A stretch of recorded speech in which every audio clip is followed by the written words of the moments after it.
Hi, I'm Sue, and today I'd like to tell you a little bit about the Water Drop Alert Program. As you see, there's a big poster here that was sent to us by Milwaukee Metropolitan Sewage District.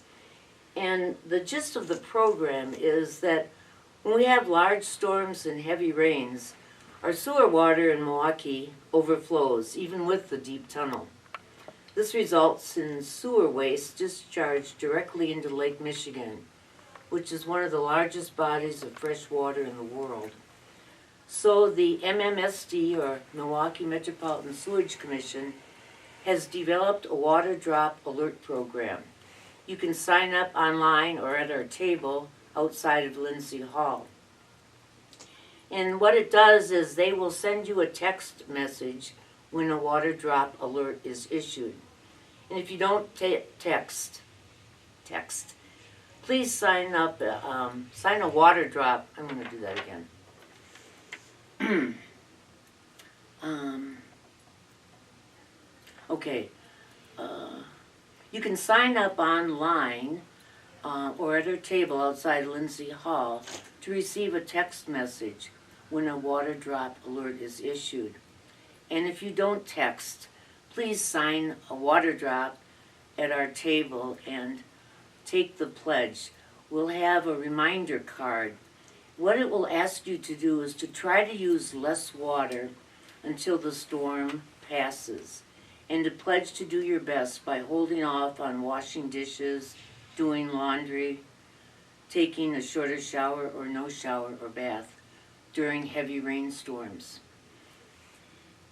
Use your reminder card to get the word out to your friends, to staff, etc., and help protect Lake Michigan. Remember, water is life.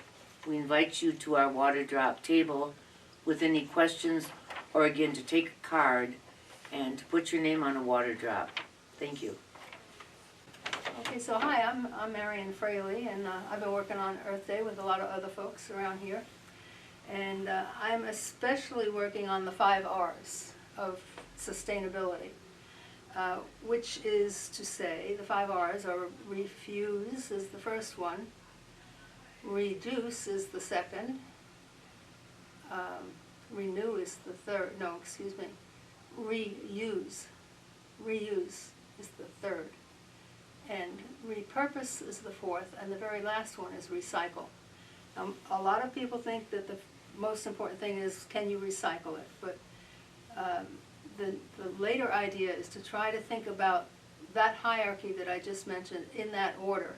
So the most important is refuse, meaning if you have something that shouldn't be recycled or that can't be recycled, you should just refuse to use it or buy it, because in that way the market presumably will take effect and influence what people buy, and therefore what the manufacturers make, and that will keep it out of the system altogether. So that's not to say there's anything wrong with recycling if it gets to that point, but even then it's important to recycle correctly. So I've brought a couple of bags full of stuff here to show you, and you can take this with a grain of salt, but this is all out of my little household, household of one these days, like a lot of us. And I'm going to just show you what's in here. And I'll start with this one. I guess it's as good as any. This is a big plastic jug that I bought when my son and daughter-in-law were about to have a baby, and we gave them a baby shower. And animal crackers came in it. So this was full of animal crackers for the party. And when it was emptied, I hung onto the jug, and I've used it for different things over the years. And now, this thing that I've hit on I like really well, because I keep bows in here. That's what's in here. You've got all kind of, and they don't get squished because the little jug protects them. So it's kept this particular one little piece of plastic out of the landfill for about 10 years now so far. So that's that one. But the point is, a lot of things that you throw away really can be reused. Now this one, it's a little different idea behind this one. Okay, this is my oatmeal supply.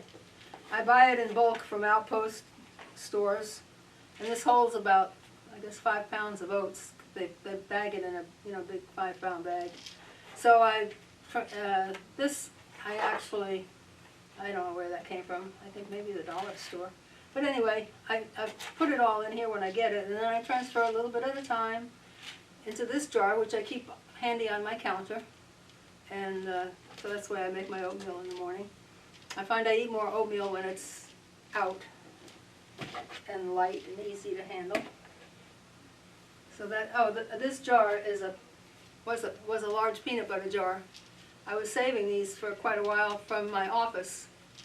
My boss used to buy large jars of peanut butter and boxes of saltines and keep us having no excuse to leave because we were hungry. And okay, and this one is one more, same peanut butter jar. But in here I've got some granola, and it came in a box, and I was taking up a lot of room. I only had a little bit of it left. So I cut the front of the box out so I know what was in here. Didn't have to use a sticky label or anything.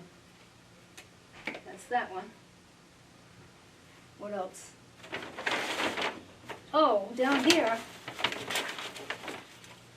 I know you're going to think I'm a little bit extreme, but it's kind of fun to do actually. These things I thought would be great for little garden stakes for gardeners, but I am not a gardener, so when I'm done with this, I'm giving these to the garden club. But these actually are parts of a wastebasket that was old and falling apart. So rather than put it in the trash, and I imagine this is bamboo, so it's probably recyclable anyway, but they'll last a long time as garden stakes, and there must be a couple dozen in here. That's that. Oh, this is toilet paper. I just read this the other day. I haven't tried it yet, but it's an extension cord.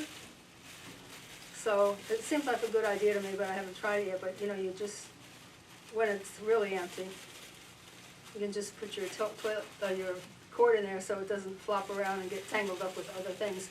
And extension cords, by the way, are not recyclable. Not because the materials are not recyclable, but because they're what the industry calls tanglers. And they will get all twisted around in their recycling equipment and causes a jam, and they have to close it down for a couple of hours and so forth. So they won't even accept them. And if you put too many things that are not acceptable into a recycle bin, those companies, most of them, will consider the whole load contaminated, and it just all ends up in the landfill. So it's a good thing to learn what is really acceptable or not to recycle. And what else do I have? Okay, I use these in my, I have two of them that I use in my microwave. They're great because you can just plop them down on top of any size bowl. You don't have to use wax paper or anything. These can go in the dishwasher. So that's that. This I think I actually got here while we were getting our food up delivered while we were all in lockdown.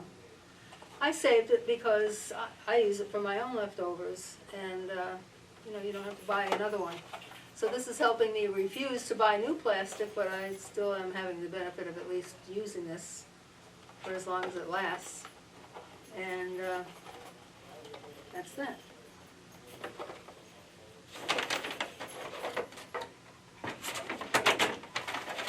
Okay, these I brought to show you just because you know those little numbers on the bottom of anything plastic, what they mean. I honestly don't remember by heart what all the numbers mean, but I do know that one is very, very easily recycled, but it also gives off a good bit of toxins. And this one I tried washing in my dishwasher, and you see how it's got all deformed.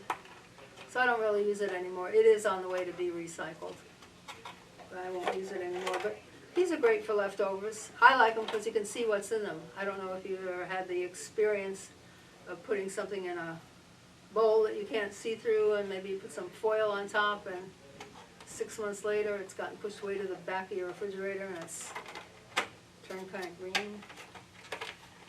So I like to use those.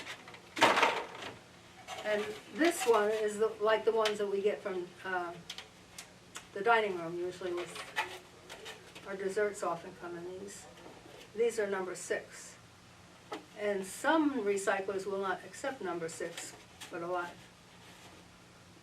will. I think that's a 6. Looks like a 6 to me. Now, you know, a lot of people buy those different colors of clips for their chips and stuff. But I use clothespins, and wouldn't you know, these clothespins fit perfectly in this little jar that Taliente gelato came in. I don't know how it got empty, but it's empty. Now it's full. So I'm reusing the jar, and I'm reusing the clothespins.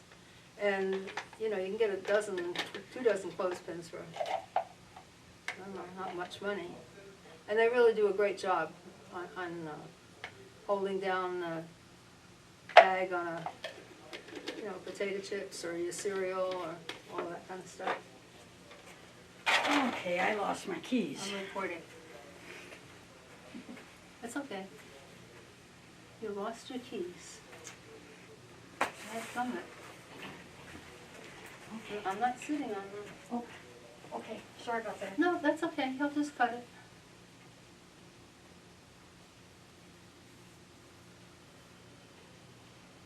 Okay, I'm back. I'm almost done. I'm trusting that Scott is going to cut this down anyway. All right, so here, I think we all get these things in the mail. I've been trimming them off of, these are the address stickers, you know, you get, this one is from the Heart Fund. Anyway, I just trimmed the address off because I had 1,000,000 of them, and plus when I moved here, I don't even have that older address. But these are for my grandson to play with when he comes. He lives in Arizona, so I don't see him too often. And sometimes I just mail him a handful just for fun. I've got a pretty large supply.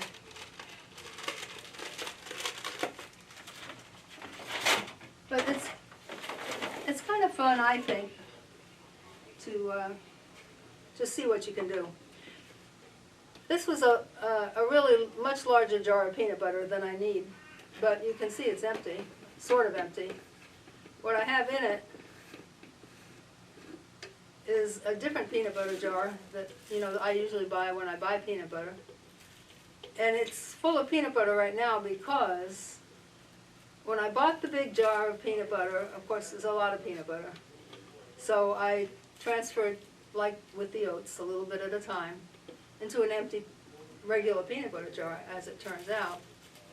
And so I would eat out of the small one and kept this one in my pantry with some plastic over the peanut butter. Didn't get rancid or anything, and it took me a good while to eat it all, but you see, it's gone. So this is what it came in. This is all that I have left of it now. I'm working on the last of it. And I probably won't buy a big jar like this again, but you never know. That's my peanut butter. Now some people, you know, won't buy anything in plastic anymore. I haven't gone that far yet, but I'm thinking about it. And actually living here, thankfully, I don't have to make the decision. Carlos makes it when he shops for the kitchen. Okay, one more. Couple of things from Carlos, in fact. I know you all recognize these. These are great. I have to tell you, they're great for leftovers because you can see through the top what you got inside.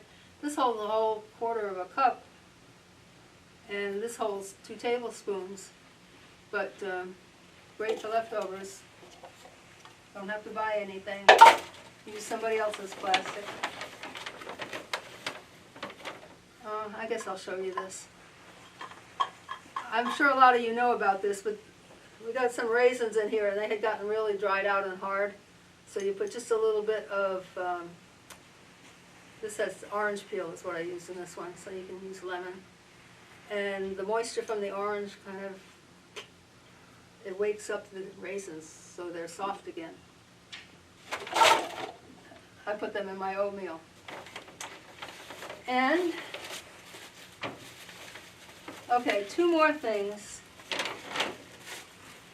This is an eraser. I could not tell you how old it is. And I found it, and it was, looks like a piece of caramel, but it's not. It's so dried out on the outside that it's, you know, it's hard, and you can't erase a thing with it. But if you grate it, which I did right on this corner here, you can use that. I mean, it still works like a fine eraser, nothing wrong with it. So you don't have to send this to the landfill. You can just, well, the crumbs from grating it will go to the landfill, but this probably lasts me the rest of my life. And so here we have the remains of one of those scrunchy things like you use in the shower that came, you know, after a while they kind of come undone sometimes, and that's what happened to this one. And it's wrapped in a, I think maybe, I don't know what came in here, garlic? Probably not, because it's pretty big. Oranges, no, because it's pretty small. I don't remember what came in here. But I just folded the thing up. This was a scrunchie. I just folded it up like that and made it like a little pad. And if you try to do anything with it, it keeps coming undone. So that's why I put it in here. And besides, by putting it in here, you get the benefit of this little scrubbiness. So I made myself a little thing. I have one that I made for the kitchen, and I have one that I keep in the bathroom. So it's, you know, you can wipe the counter down or the shower. And I didn't do anything fancy. You could do something nicer with the ends if you wanted to, but I just tie it in a knot like that, and good to go. Hi, Scott. Bye, everybody. Nice talking to you.